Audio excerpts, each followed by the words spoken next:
Football on KLST, brought to you by Randall Motors. Welcome into the second week of Friday Night Football. It's the best day of the week. We're glad you're watching. I'm Charles Bryce. We had one of the better week ones that I can remember, and we were excited to see what this week had to offer. Over the next 15 minutes, we will have coverage from all around the Concho Valley from all classifications. We're now going to send it out to Brian Cunningham, who is live inside San Angelo Stadium for more on tonight's matchup between Central and Amarillo High. Brian, take it away. Good evening from San Angelo Stadium. We are putting the bow on week 2. I am Brian Cunningham. We're here live, like I said, at San Angelo Stadium. Central and Amarillo just wrapped up their back and forth affair. It was a great game if you attended to it. The rain came and went. We had 4 quarters of nonstop action. Amarillo got onto the board first. The Bobcats would then respond, and it would be a back and forth affair in that first half that would see the Bobcats with a little bit of a heartbreaker to end that first half. That was a 24-14 Amarillo score, but the Bobcats again went into the second half and they looked to clean up some things such as third down and run defense, and it really just didn't seem to fall their way tonight. It just couldn't get off off the field on third downs. It was one of the biggest things. I caught up with head coach Mark Smith. It was one of the things he broke down to me. But again, you know, we just put the finishing touches on week 2. Bobcats are getting ready to square up for another contest next week. They're going to put this one behind them and they're going to get back in action. They were given a good test tonight. Again, live from San Angelo Stadium, I'm Brian Cunningham. Back to you. Thank you, Brian. Here's those highlights from the home opener. Sandy's opening drive after a touchback. Amarillo would take this one for 70 yards to the house to open the scoring. Bobcats would answer back with a score of their own. Micah Smith connects with his receiver for the long touchdown, 7-7 tie. After both teams' offense stalls, Sandy's in scoring territory again. Would tack on another one, 14-7. Bobcats not going away and would respond with a corner throw, the toe drag, a 14-all game in this one. And right before half, Amarillo connects on a heartbreaker, 70-plus yards to go up 24-14 at the half. Sandy's gave themselves some breathing room in the second half, and they will head home 300 miles with a 41-21 victory here at San Angelo Stadium. Bobcats will aim for their first win of the year next week against Abilene Cooper. Lakeview Chiefs up now for Class 4A. On the road after a successful home day opener, saw them dominate Fort Stockton 42-7. Chiefs looking to go 2-0 to open up their season. Snyder leads the series 34-18-1. Chiefs looking for their first win against the Tigers since 2019. They dropped a 40-34 decision last year. The Chiefs led 42-21 in the fourth quarter at last check. Lakeview off to its best start in 3 years. Number 3 Wall Hawks in action this week to kick off Class 3A. They travel to Brownwood, looking to avenge last year's loss to the Lions. Let's get to those highlights. Wall took the first drive right down the field. The drive is capped by Landon York to Reed Robertson. Nice play and a touchdown. Second quarter, Wall moving the ball again. York gets it done. Gets it to Bryson McFarden. He stays in bounds and gets it deep in Brownwood territory. That leads to another York to Robertson. Great catch by Robertson. Touchdown, 14-0 Hawks. Wall makes a huge statement with the 35-10 blowout at Gordon Wood Stadium. What a performance for the Hawks in their first road game of the season. They improved to 2-0 after beating the Class 4A Lions and avenging last year's setback in Wall. TLCA traveled to Cisco looking for a win after falling at home last week. Opening kickoff, Cody Gale receives the ball. He's got a huge hole up the middle, and Gale takes it all the way for a touchdown for the Lobos, 6-0. Next possession, Lobos go back to Gale on the sweep to the left. He's got the speed to make the corner, 13-0 Cisco. Defense for Cisco was impressive too. They stopped that run play dead in its tracks. Cisco runs away with this one, 39-6. Tough night for the Eagles. They will try to regroup and bounce back next week. Grape Creek up now as our Class 3A coverage winds down. Eagles coming off a tough 27-17 loss to San Saba. The Eagles are looking to regroup after a 1-0 Reagan County squad. Owls have won 6 of the first 7 matchups, including 4 in a row. The Eagles' last win in the series was in 2014. At last check, Grape Creek had a commanding 38-16 advantage of the fourth, looking like they'd take this one. Mason and Brady close out 3A coverage in this Concho Valley matchup. Both are coming off opposite week ones. The Bulldogs rolled to a shutout win against San Antonio YMLA last week, while Mason was dealt a tough hand against number 3 Wall, having faced some big injuries before the week 1 matchup. Brady shakes off Mason 24-22 on the road in a tough environment. Coming up next on Friday Night Football, we send it down to Class 2A next with two Concho Valley matchups.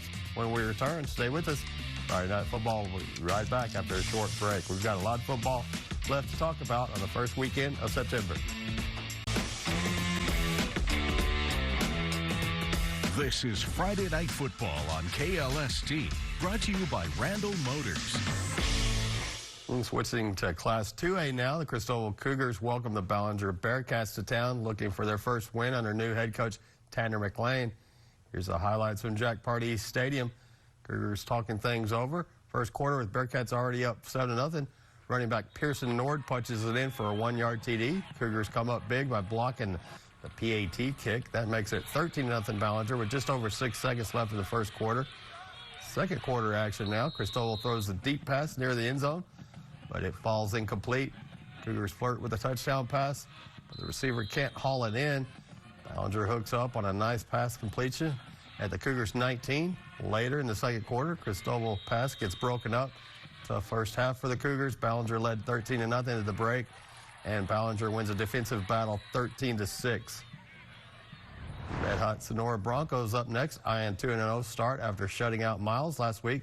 Here's the highlights from that when we go to the first quarter. Scoreless still, but Sonora driving as Aaron Segura does high down the sideline, and Jaden Welborn comes down with it.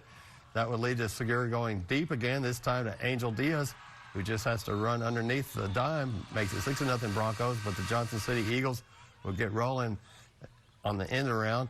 Heston Hohenberger would find some room and the sideline on this huge gain before being pushed out. And the Eagles would go to the air as Wyatt Lorenzen would strike Brady Ediorin. That would eventually lead to 7 for the Eagles to make it 7-6 Johnson City. Defense was the name of the first half, with Johnson City up 7-6 on Sonora. And the offense eventually would get going, just not for Sonora, as the Eagles fly away with this one 22-10. It was a battle of 1-0 Concho Valley teams in Ozona as the Lions hosted El Dorado in Jason Pitt's first home game as head coach. This is an 86th meeting between the Lions and Eagles. Ozona led the series 49-31-5. The Lions came out on top the last 3 coming into tonight. Ozona rolls 76-29. What a start under their new coach. Something had to give in another Concho Valley showdown as the Sterling City Eagles hosted the Miles Bulldogs, with both teams looking to bounce back from setbacks last week. First home game for Sterling City head coach Kellen Luker. Eagles were victorious in 22 of the first 35 matchup, but Miles pitches a shutout 20-0 tonight. Junction playing the first road game of the season in a matchup with the San Saba Armadillos. Both teams coming in 1-0. Armadillos held a 10-8 series lead, but Junction was looking for a third straight win. It was a 1-point nail-biter last year for the Eagles. Junction is off to a 2-0 start after a 20-6 win. Coming up next on Friday Night Football, we drop down to Class 1A with 9 Concho Valley teams in action in the 6-man ranks.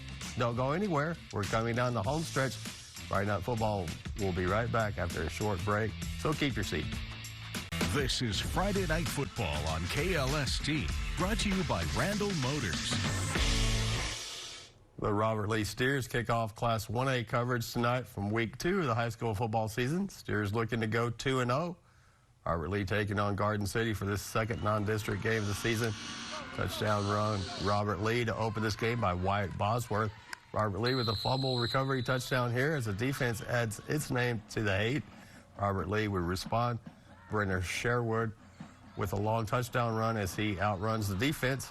Trickery for the Robert Lee PAT. The pitch back and send off to Levi Bailey converts this one. It was 62-14 Steers in this one. Paint Rock up now. The Indians are jumping into week 2, hoping for a better result than week 1 showing in their home opener against Lorain. Paint Rock starts the scoring off with an outside run to hit pay dirt, but would miss the ensuing PAT. Lorain gets on the board next. Nice outside run as well, cuts up the field and over the line. Bulldogs would also miss the PAT. Paint Rock another possession. Toss back, gets a man in trouble, tries to send it away, but it would be picked off by the Bulldogs and taken the other way. Bulldogs would make the PAT this time and be up 1 score. Paint Rock found themselves in a dogfight tonight. Indians win a close one, 51-46. Big night for Paint Rock after not getting any wins in 2024. Blackwell up now. They started the year ranked 15th and would drop week 1 to open the season, looking for a bounce back this week. In week 2, the Hornets took on the Zephyr Bulldogs in this matchup and would let another one slip away, a tough 45-0 loss to open their season at 0-2. We continue 1A coverage with the Bront Longhorns, who hosted Rule, looking for win number 2, and Rocky Rawls returned as head coach. First quarter, 4:55 to go, no score. End-around play goes to Raymond Williams, who breaks free down the sideline, and he struts across for 6. Next drive, Rule going for it on 4th and long, deep in its own territory, but that's going nowhere. Caden McClure with a stop behind the line of scrimmage, and that perfectly sets up another Bront touchdown. Play action, Gage withdrawal, finds Williams again in the end zone, wide open, 14-0, Longhorns. Second quarter, Horns driving again, similar call, an identical result. Williams scores his 3rd touchdown of the night, putting Bront up big, 22-0, and that's all she wrote. Final score, Bront Longhorns 50, Rule Bobcats nothing via the mercy rule. The number 3 Water Valley Wildcats up now in 6-man action. Wildcats open up week 1 with a commanding win, and they look to keep the ball rolling against Hermleigh as they hit the road for week 2. Hermleigh won 8 of the first 10 matchups. The Cardinals squeezed out an 8-point decision last year, but this one was all Water Valley, 56-8. Our 1A coverage continues with the Erie County Hornets on the road against the Rankin Red Devils. Rankin held a 10-6-1 edge coming in, and the Red Devils won decisively last year. Erie County was hungry for its first win in 2025. Erie County had won 2 in a row against Rankin before the Red Devils ended the streak last year, and Rankin pitches a shutout, 48-0. The very best Falcons up now. They were on the road against Whit Harrell, taking on the Panthers in the first meeting between these programs. Very best didn't get off on the right foot in week 1 and looks to correct things. And now is the time to do so before district play kicks off. Whit Harrell takes it 46-0 though. Menard Yellow Jackets up next, looking to continue strong this season after a 50-0 win over fellow Concho Valley opponent Paint Rock last week. Week 2, the Yellow Jackets take on Rochelle for Menard's first road trip of the year. Jackets won 8 of the first 11 matchups, but this is the first meeting since 1989. At last check, Menard was up 23-16 in the second quarter. And the Eden Bulldogs wrap up our 1A coverage after shutting out fellow Concho Valley foe Paint Rock last week. The Dogs look to take a bite out of the Sydney Eagles on the road. This is just the second showdown between the two programs. Sydney managed to pull off a 26-25 squeaker last year, but Eden took it this time 28-14. Coming up on Friday Night Football, when we return, we will wrap things up with a recap and a look ahead to next week. Friday Night Football will be right back after this short break. This is Friday Night Football on KLST, brought to you by Randall Motors. Welcome back in. Of course, with football season comes our annual Concho Valley High School Football Trivia Challenge. To enter the sweepstakes, simply visit our website, ConchoValleyHomepage.com. Click the contest tab and submit your answers each week for your chance to win the grand prize, a $100 HEB gift card. The grand prize winner will be announced at the end of the season in mid-November. One of this week's questions, Central has won 2 state championships. The first came in 1943. When did the Bobcats win their second title? A, 1958, B, 1966, C, 1974, or D, 1982. I was in high school that year. Now to some week 2 headlines. Central Bobcats faced Amarillo High in their home debut. Cats fall to 0-2 after a 41-21 loss.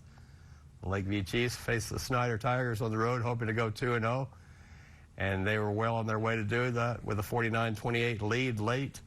The number 3 Wall Hawks traveled to Brownwood looking to reverse last year's results against the Lions. The Hawks made a huge statement with a 35-10 blowout against the Class 4A Lions. And the Brady Bulldogs took on Mason on the road. This one was a nail-biter. In a defensive battle, the Bulldogs won 24-22 in a place that's not easy for the visitors to win at. Now let's look to some of week 3 matchups next week. Central Bobcats will try to defend their home turf against Abilene Cooper. Cats edged the Cougars 31-21 last year. The Lakeview Chiefs continue non-district play on the road against Lamesa. Chiefs took it 55-42 last year. Number 3 Wall Hawks faced former district rival and number 13 ranked Jim Nett on the road. The Hawks gutted out a 25-24 nail-biter last year. And the number 12 Junction Eagles welcome the early Longhorns to the Hill Country following a 49-12 blowout in 2024. Stick with ConchoValleyHomepage.com for all these recaps, including scores and highlights from all around the Concho Valley. And be sure to tune in for our high school football trivia. And, of course, we will see you next week. I'm Charles Fry. Thanks for... Friday Night Football on KLST, brought to you by Randall Motors. For more on today's stories, visit ConchoValleyHomepage.com. Closed captioning for the hearing impaired is sponsored by the Law Office of Rick DeHoyos.